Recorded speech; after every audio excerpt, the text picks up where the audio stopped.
ng mga bayani sa pagdagsa ng mga magsisidalaw sa kanilang yumaong mahal sa buhay ngayong undas. Samantala, sa kanilang pag-aaral, nagsanipuwersa ang Department of Education. Samantala muling pinabulaanan ni Senadora Nancy Binay na siya ang namamahala sa pamimigay ng birthday cakes para sa senior citizens. Samantala muling tiniyak ng pamahalaan ng sapat na pondo. Earlier on, Malacanang Bear DepEd's plan to build temporary learning centers.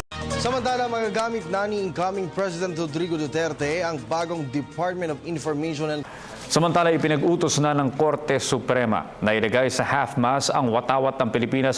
The Philippines has urged the United Nations Security Council to take steps to ensure the safety of... Meanwhile, Senator Sergio Osmeña has defended Secretary Abad over the DAP issue, saying the cabinet... Samantala, naging mabilis ang unang araw ng pagbibilang ng boto ng Kongreso. Nangunguna si incoming President Rodrigo Duterte. Almighty God, our Father, bless this wonderful nation. Protect us from physical and spiritual war, from fear and confusion, from separation and division. Be present to our leaders. Give them wisdom and courage, affection and compassion, as they ponder decisions affecting peace of its people. Make us more deeply aware of our beginnings, remembering not only our rights, but also our duties and responsibilities as a citizen. Make this nation, the pearl of the Orient Seas, to be a great place again.